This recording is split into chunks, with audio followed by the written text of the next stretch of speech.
He was called Augusta, not because he conquered lands or passed laws or bore the blood of emperors, but because one man, cloaked in divine madness, needed to replace the woman he had destroyed. The boy stood beneath the marble arch of Nero's golden palace, no more than 13, perhaps younger. His skin powdered, his eyes hollow, his robes stolen from the corpse of Poppaea Sabina. The silk trailed behind him like the shadow of something long dead. He did not cry, he did not speak. He was beautiful, and that was his doom. Rome, drunk on conquest and excess, barely blinked. They had seen stranger things. Gladiators turned lovers, horses turned senators. Why not a boy turned bride?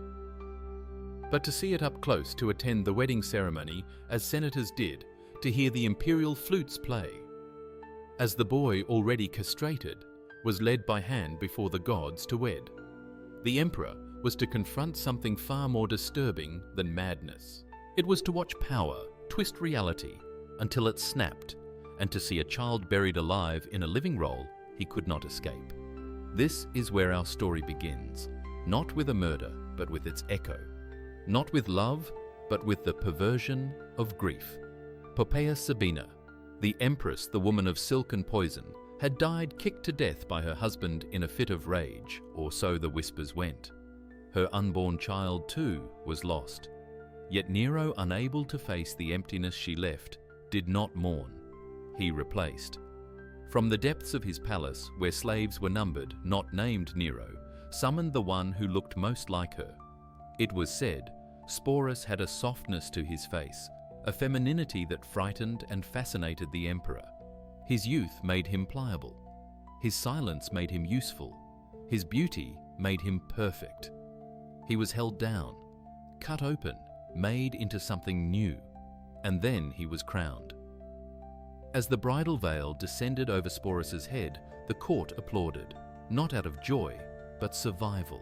In Rome, fear wore a mask of ceremony. No one dared question the emperor, who declared himself a god, who sang on stage while fires devoured cities, who married a child and called it restoration. The wedding was public, sacred, violent in everything but name. Sporus was given the title of empress. He was paraded before the army. He was adorned in the jewels once worn by the woman whose ghost he had been sculpted to replace. And all the while, the boy's eyes never met the crowd. He looked straight ahead, trained blank, carved from obedience and terror. But inside, what did he feel? No scroll records his voice. No poem preserves his thought. Yet every step he took beside Nero was a step deeper into a palace built on rotting foundations. Rome had crowned a child bride made from the ruins of a corpse, and still the people cheered or watched in stunned silence. The empire did not collapse in that moment, it endured. But something broke. There is a cruelty worse than death, the theft of identity. To be seen, dressed, worshipped, but never truly acknowledged. To be renamed, reshaped, used. Sporus was not loved. He was preserved like a relic, like a guilt-stained statue that Nero could show the gods as proof I have undone what I did. But blood cannot be reversed, and the dead do not return. The marble steps were polished, the torches burned, and beside the emperor Sporus walked a living echo, a silenced scream. The empire watched and did nothing. He was no longer a boy. He was an illusion, and illusions do not bleed until they do. She died suddenly and far too quietly for a woman like Poppaea Sabina. Her life had been a symphony of seduction and strategy, her rise a dance of perfumes and daggers. She had seduced emperors, outmaneuvered rivals, borne the imperial heir, and ruled not with laws, but with the whisper of her voice in Nero's ear. And yet in the end, her death was not marked by solemn mourning or imperial decree. It was marked by a scream, then silence, then a lie. Some said Nero struck her in the stomach in a fit of ungoverned rage, that she was pregnant, and the blow killed not only the unborn child, but the Empress herself. Others claimed it was an accident, a moment of passion. But passion was Nero's alibi for many things. Passion did not bury Poppaea. Nero did. And with her burial came a dangerous emptiness, one the emperor could not endure. He did not grieve as a man grieves. He grieved as a god who believes time and flesh are bendable. He ordered her body embalmed with precious spices, entombed with royal rites. But it was not enough. Nero needed more than a tomb. He needed a mirror, a vessel, a replacement. And so he searched. Among the palace servants, slaves and attendants, there was talk of a boy, a slave with delicate features, large expressive eyes, skin as pale as ivory, a voice that had not yet deepened. Some said Nero had noticed him before. Some said the resemblance to Poppaea was uncanny. But resemblance was not the only criterion. He had to be remade. Nero summoned his physicians, his eunuchs, his executioners. The boy's name was Sporus. It is not known whether he resisted. No voice of protest survives. But what happened next was neither metaphor nor rumor. It was precise, surgical, a cruelty measured in tools and silence. He was castrated not simply to strip him of manhood, but to mold him into an object Nero could control. A new Poppaea, one that would not disobey, one that could not die by his hand, or so he believed.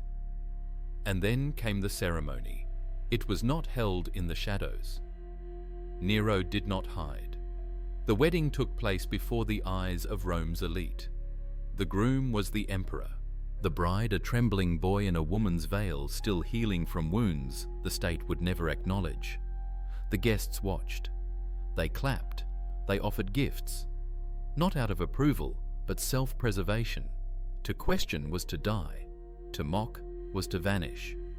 So they smiled, drank wine, and laughed at Nero's jokes, even as Sporus was led down the marble steps like a lamb, not to marriage, but to the long sacrifice that would define his short life. Sporus was given titles, jewels, a retinue. He was called Lady Empress Augusta. He travelled with Nero as consort. When the emperor performed on stage, Sporus was seated in the imperial box, dressed in the colours of mourning, or perhaps of Poppaea's favourite robes. No one could tell where the costume ended and the corpse began. But inside Nero's mind, the illusion held power. He whispered to Sporus in bed, called him by her name, reenacted private moments. The empire was not ruled from the Senate, but from the twisted rituals of a man grieving not his wife, but his own guilt. He had murdered Poppaea, and now he forced the world to pretend she still breathed. Sporus became the ghost everyone had to bow to, and Rome bowed, because one man said so, because terror had become ceremony, and no one, not even the gods, seemed willing to intervene. The spark had been lit, a child had been transformed, the mask of Poppaea was in place, and no one dared ask what became of the boy behind it. The empire cracked before it collapsed. Rome, always poised on the knife's edge between glory and ruin, began to twitch with unrest. But within the palace, all remained a theatre, and Sporus, still adorned, still silent, remained its most tragic actor. He appeared at Nero's side in public, his hair curled in the Hellenistic style, his face painted, his body veiled in fabrics no child should wear. He bowed to foreign dignitaries. He performed rites meant for the empress. He was kissed in ceremony, toasted in triumph, introduced not by his own name, but as Augusta, and each act of pageantry buried him deeper in the grave carved by another. Outside, the air changed. The provinces rebelled. Governors questioned Nero's sanity. The army, once the spine of his power, began to mutter. Grain shortages hit the capital. The people starved. Nero, unmoved, continued to race chariots and sing on stage, his golden crown heavy with delusion. and still Sporus stood beside him.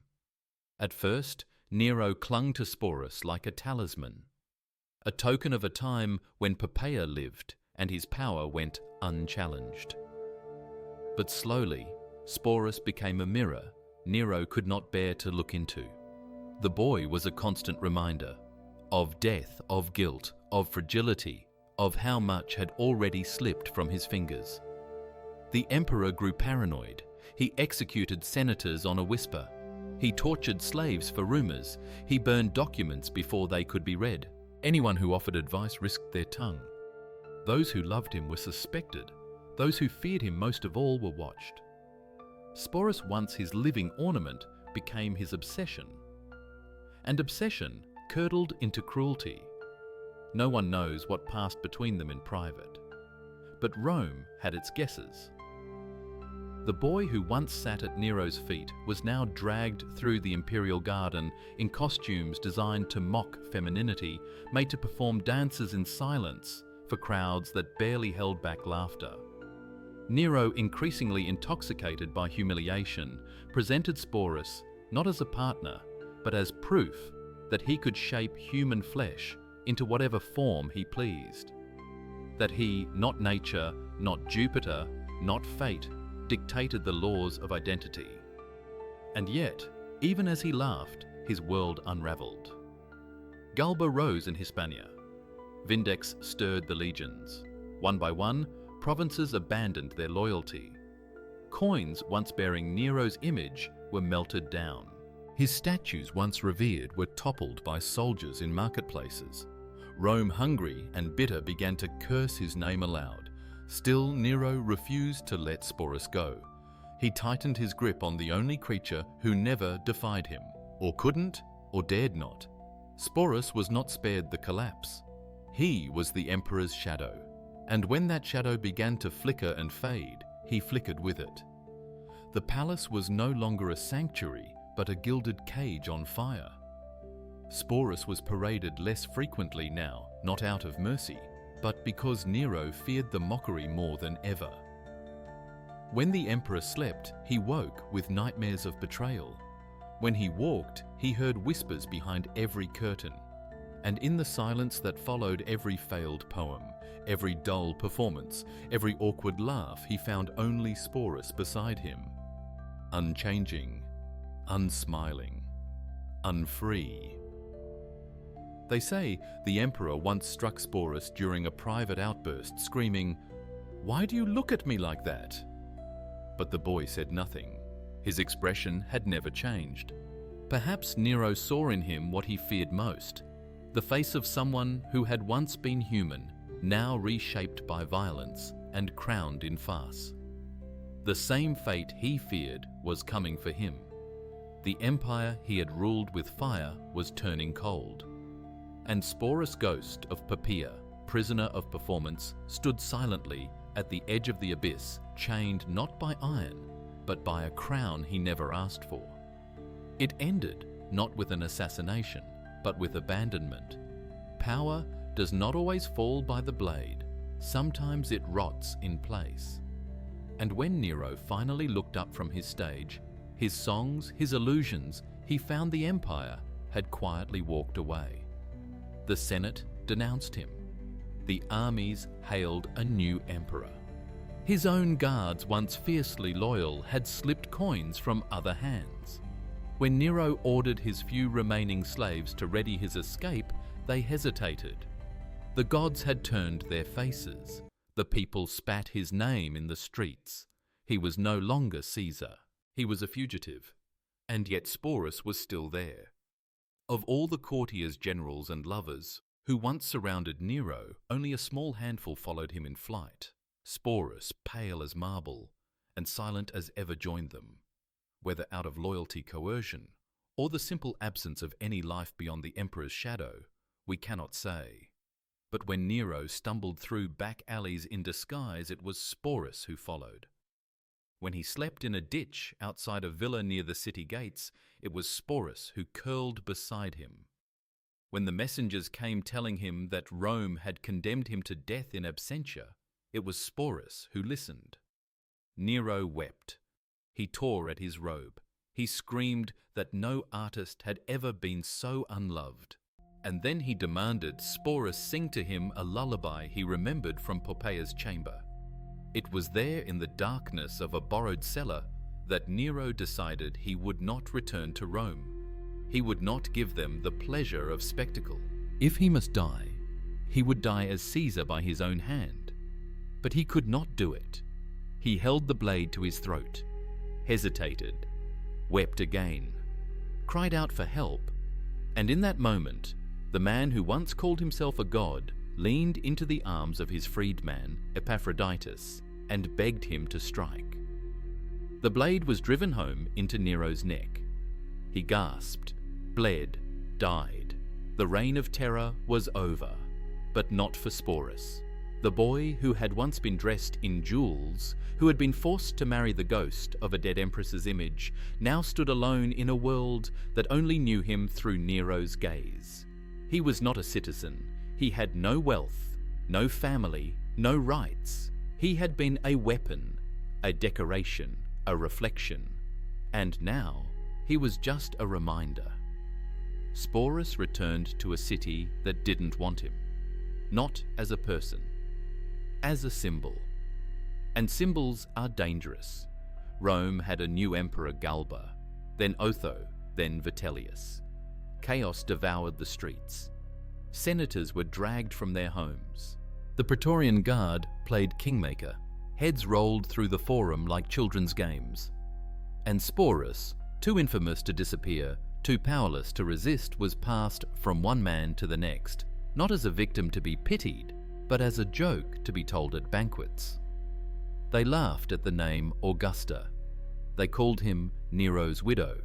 They asked him to dance, to wear the veil again, to speak in a falsetto. Some found him amusing, others useful, a tool to mock the fallen regime, to remind Rome what madness had ruled them. Sporus was made into theatre once more. He had survived the tyrant's death, but the performance had only just begun. The final act, the one no child should ever be asked to endure, was now being written by the same city that had watched him suffer in silence. And worse still, it would demand applause. The marble halls were gone, the golden crown stripped. The silk, the scepter, the false titles, all dissolved like breath in cold air. And what remained was Sporus, nameless, ownerless, unarmed. He wandered a city that had once bowed before him, but now spat at his presence. To some, he was still the empress. To others, the grotesque echo of a regime they wished to erase. But to most, he was a curiosity, a freak, something to be mocked, used, or hidden, never human, never whole. The laughter followed him. In the streets, at the taverns behind closed doors, his appearance sparked whispered jokes. His voice, soft, uncertain, shaped by pain and puberty halted, was mimicked cruelly in public forums. When senators spoke of Nero's depravity, they held up Sporus as Exhibit A. When playwrights performed Nero's fall, they dressed boys in veils and smeared red across their cheeks, stumbling across the stage to roars of amusement. The role he had been forced into now consumed him. And the worst was yet to come. The year was 69 CE, the year of the 4 emperors. Rome was a beast without a head. Blood ran in alleys. Loyalties shifted like sand. And in this chaos, Vitellius rose. Crude, gluttonous, and theatrical, he sought not only power, but vengeance and entertainment. He heard of Sporus, of the wedding, of the performance, and from this came an idea so vile it should never have been spoken. He would stage a public spectacle, a remarriage. Nero may have died in disgrace, but his legacy would be paraded once more and ridiculed. Sporus would be forced to don the bridal veil again, to relive the ritual, but this time not as the emperor's consort, but as a victim in a public rape followed by execution amid cheering crowds. This was no trial. It was theatre, Roman cruelty sharpened by satire. The wedding would be staged not in a temple, but in the arena, The bridal procession would be a chain, the music drums of mockery, the kiss a sword's hilt. Sporus knew. He had been silent all his life, had endured the cut, the veil, the mockery, the exile, the rebranding of his very soul. But this final violation, this public obliteration, he would not allow. And so in the final days before the planned performance, he acted. There is no record of where he did it. Perhaps in a stable, or a sewer, or a cell reeking of mold. He had no followers, no audience, no priest, only a blade smuggled or stolen. And silence. He did not wait for the arena. He opened his body where others had already opened his life. No grand speech, no final scream, just silence. And then blood. And then the end. A young man, or still just a boy, who had never once been allowed to choose, made his last decision. He chose not to be the show, not to play the bride again, not to endure what Rome demanded for its pleasure. No empire mourned him. No grave was marked. His body likely thrown into a pit with thieves and slaves. But in that quiet final moment, a decision made not for power, not for spectacle, not for survival, something was reclaimed. In choosing death, Sporus refused his final performance. He refused to be the joke. He refused to be Nero's echo any longer. He vanished from history in the only way he could, by cutting the last thread that held him to a world that never saw him as real. It was quiet, they say. The city roared elsewhere, with riots, parades of false triumph, and the clamour of emperors rising and falling like sandcastles beneath a black tide. But where Sporus spent his final hours, there was only silence. The kind of silence that presses into your lungs like water. He would have been 19. Perhaps younger. No one knew exactly. No one asked. The years blurred under Nero's shadow, one veil for another one. Humiliation nested inside the next. Time did not pass normally when your body belonged to the state. What did he think of there in the dark? He had once been called Augusta, once kissed before thousands by a god-emperor, draped in pearls, summoned to stand among generals made to smile for statues. He had watched as men applauded his forced marriage, watched as the empire nodded in unison at his ruin. Now his name was a curse, an embarrassment to be erased. And yet in the hours before the end, when he was left alone, a discarded actor after the curtain had fallen, the question echoed in the dark. Was there ever a moment that was truly his? Perhaps one now. The blade was cold, Roman steel, sharp, simple, not like the jeweled daggers Nero once kept by the bed or the ornate weapons carried by generals. This was a tool. It did not care about drama, but for Sporus, it was salvation. Vitellius's plan was more than cruel. It was ritualistic degradation, a staged wedding followed by sexual violence, and then execution, all for the delight of a restless crowd. A reenactment of power devouring the powerless, the final farce, the last stripping away of humanity. He had been forced to wear the bridal veil once. Now they wished to tie it around his throat. But Sporus had learned one thing from his long years inside imperial madness power, is theatre. And theatre can be disrupted, not with rebellion, not with armies, but with absence. So he made a choice, to disappear, to rob them of the final act. In those last moments, there was no prayer, no martyrdom, no heroic pose beneath the moonlight. There was only a body wounded long before the blade touched it, making one final decision. No emperor, no audience, no Rome could reverse.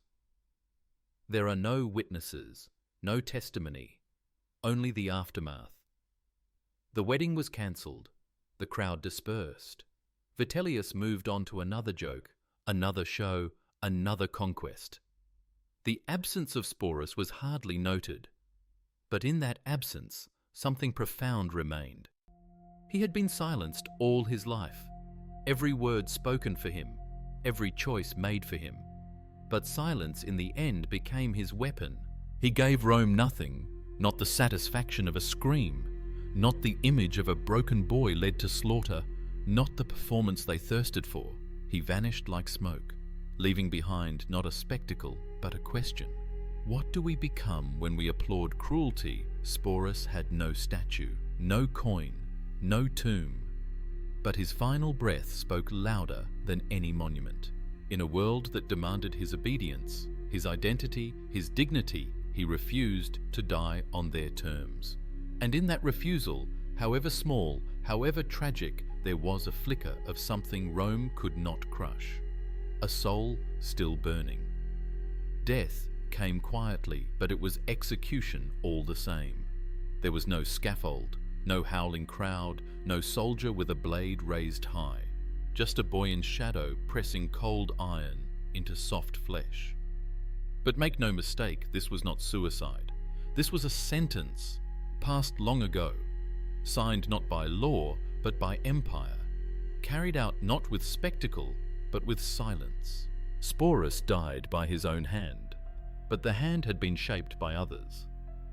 When Vitellius dreamed up the wedding execution, he imagined a spectacle drenched in cruelty. The boy paraded in white again, dressed like an empress, only to be publicly violated and killed. A sick parody of Nero's wedding, reperformed for the pleasure of Rome's baying masses. It was not punishment, it was theatre. But Sporus escaped the role. He died before they could make him kneel again. The cut was likely deep and deliberate, not the cry for help of a child seeking rescue, but the act of one who had known the blade before, who had felt pain sculpted into him like marble. He knew what this pain meant. He had survived worse. And this time he would finish it on his terms. No one heard him cry out. No one ran to stop him. When they found the body, it was already cooling. The robe, hastily draped, borrowed, or stolen, clung to his side in blood-soaked silence. The lips were blue. The fingers curled. The eyes. We do not know if they were open or closed. History has no space for such details when it records the lives of those it never considered real. There was no pause in the city's pulse, no mourning bell, no funeral games. The wedding feast that was to be his final humiliation was cancelled. A new scandal would take its place. Another execution. Another rebellion. Rome always found something else to cheer. His body, stripped of ornament, was likely discarded like refuse. Burned perhaps, or buried in an unmarked grave among the nameless criminals, slaves the undesired. The boy who once sat beside emperors, who wore a dead woman's crown, who was applauded and despised by the Senate, alike vanished. He died with no name on their lips, but death in its brutality brought him something life never did. An ending. Not the ending he deserved. There could be no justice in this tale. But a severance. From the script, from the empire, from the veil. He was never granted the dignity of being simply himself. The moment he was chosen for his beauty, his silence, his resemblance to a murdered empress, he was erased, rewritten as an illusion, forced to live as a ghost, a symbol, a scar. In death, he reclaimed what little he could. And yet this is the most bitter truth. His death was not an act of defiance that echoed across history. It was forgotten. Not even Rome's poets, so quick to lament tragedies and elevate monsters into martyrs, spoke his name with reverence. He was a footnote to Nero's madness, a curiosity in biographies of tyrants, a whisper. But we who now look back, we must see the execution for what it was. A boy violated by empire, a child devoured by pageantry, a human life shredded for spectacle, and a silence sharp as steel that denied them their final cruelty. History rarely speaks for the silent. It favours the victors, the tyrants, the marble-jawed generals who shout over the centuries. But sometimes, faintly, like a breath, pressed between 2 pages of a forgotten scroll, a different voice remains. Sporus left no writings, no children, no lineage to defend him. Only the warped reflections of those who used him, twisted him, paraded him as warning or spectacle. Tacitus, Suetonius, Cassius Dio all mention him. None with compassion. They mock the marriage. They whisper about the boy bride with disgust. They record his death as an oddity, a grotesque footnote. But behind their words, something bleeds through, not pity, but unease. Because Sporus is not easily explained away. He does not fit the heroic mould, nor the villain's role. He was both victim and symbol, passive and yet unforgettable. Even centuries later, the image persists, a child forced into the shape of a dead woman, crowned by a mad emperor, killed by the hands of men who laughed as they watched him die. Rome, a city that could forgive emperors who murdered their own mothers, never forgave Sporus, not for what he did, but for what he represented. He was the embodiment of what happens when power has no boundary, when grief becomes tyranny, when a state drunk on its own might turns human beings into living masks for its sins. That is his legacy, not the pearls, not the veil, but the unbearable question he leaves behind. What is left of a person when everything name, body, voice is stripped away by those who believe they own you? We do not remember Sporus because he was strong. We remember him because he was not allowed to be. Because his suffering is the shadow of every empire that has built its grandeur on silence.